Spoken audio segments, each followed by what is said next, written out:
Lions club ವತಿಯಿಂದ ಹಲಗೂರಿನ ಮದ್ದೂರು ರಸ್ತೆಯಲ್ಲಿರುವ ಪ್ರೌಢಶಾಲೆಯ ವಿದ್ಯಾಸಂಸ್ಥೆಯ ವ್ಯಾಸಂಗ ಮಾಡುತ್ತಿರುವ ವಿದ್ಯಾರ್ಥಿಗಳಿಗೆ ಉಚಿತ ಕಣ್ಣಿನ ತಪಾಸಣೆ ಶಿಬಿರವನ್ನು ನಡೆಸಲಾಯಿತು.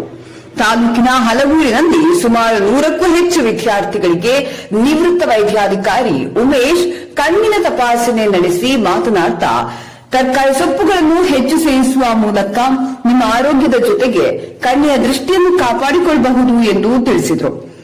ನಂತರ ಮಾತನಾಡಿದ ಹಲಗೂರು ಲಯನ್ಸ್ ಸಂಸ್ಥೆಯ ಅಧ್ಯಕ್ಷರಾದ ಎನ್.ಕೆ. ಕುಮಾರ್ ಮಾತನಾಡಿ, ನಮ್ಮ ಸಂಸ್ಥೆಯ ವತಿಯಿಂದ ವಿದ್ಯಾರ್ಥಿಗಳಿಗೆ ಅನುಕೂಲವಾಗಲೆಂದು ಉಚಿತ ಕಣ್ಣಿನ ತಪಾಸಣೆ ಕಾರ್ಯಕ್ರಮವನ್ನು ಆಯೋಜಿಸಲಾಗಿದ್ದು, ಸುಮಾರು 100ಕ್ಕೂ ಹೆಚ್ಚು ವಿದ್ಯಾರ್ಥಿಗಳಿಗೆ ಪರೀಕ್ಷಿಸಲಾಗಿದ್ದು, ಮುಂದೆಯೂ ಇದೇ ರೀತಿ ಹೆಚ್ಚಿನ ಶಿಬಿರಗಳನ್ನು ಆಯೋಜಿಸುವ ಮೂಲಕ ಸಾರ್ವಜನಿಕರ ಸೇವೆಯನ್ನು ಮಾಡಲು ನಮ್ಮ ಸಂಸ್ಥೆ ಬದ್ಧವಾಗಿದೆ ಎಂದು ತಿಳಿಸಿದರು. ಇದೇ ವೇಳೆ ಸಂಸ್ಥೆಯ ಕಾರ್ಯದರ್ಶಿ ಡಿಎಲ್ ಮಾದೇಗೌಡ, ಖಜಾಂಚಿ ಕೆ. ಶಿವರಾಜು ಸೇರಿದಂತೆ ಸದಸ್ಯರಾದ ಡಾ ಶಂಶುದ್ದೀನ್, ಎಟಿ ಶ್ರೀನಿವಾಸ್, ಸಿ ಮನೋಹರ್, ಪ್ರವೀಣ್, ಪ್ರೌಢಶಾಲೆಯ ಮುಖ್ಯ ಶಿಕ್ಷಕ ಎಚ್ ಶಿವರಾಮ್, ಶಿಕ್ಷಕ ಕೃಷ್ಣ ಸೇರಿದಂತೆ ಇತರರು ಭಾಗವಹಿಸಿದರು. ಇಂದು ನಮ್ಮ ಸಂಸ್ಥೆಯಿಂದ ಹಲವಾರು ಹೈಸ್ಕೂಲು ಮಕ್ಕಳಿಗೆ ಉಚಿತವಾಗಿ ಕಣ್ಣಿನ ತಪಾಸಣೆಯ ಕಾರ್ಯಕ್ರಮ ಹಮ್ಮಿಕೊಂಡಿದ್ದೇವೆ. ಹಾಗೆ ಮಕ್ಕಳು 100 ಮಕ್ಕಳಿಂದ ಹೆಚ್ಚು ಒಂದು ಕಾರ್ಯಕ್ರಮವನ್ನು ನಮ್ಮ ಉಮೇಶ್ ಅವರು ನಡೆಸ್ಕೊಡ್ತಾರೆ. ಈ ನಮ್ಮ ಲಯನ್ಸ್ ಕ್ಲಬ್ ಎಲ್ಲ ಸದಸ್ಯರು ಈ ಒಂದು ಕಾರ್ಯಕ್ರಮ ಬಂದಿದ್ದಾರೆ.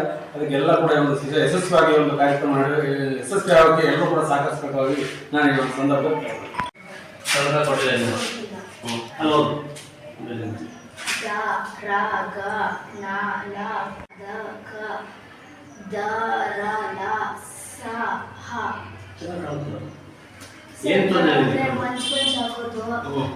ಮತ್ತೆ ದೂರದೃಷ್ಟಿ ಕಾಣೋದು, ಚಿಕ್ಕ ಅಕ್ಷರ ಜಾಸ್ತಿ ಕಾಣೋದು,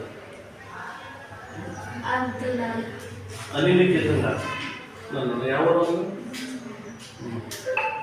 ಇದೆ ರಕ್ತ ಕಾಣಕ್ಕೆ ವಿಷ್ಣು ಅಂಗಡಿ ತಗೊಂಡು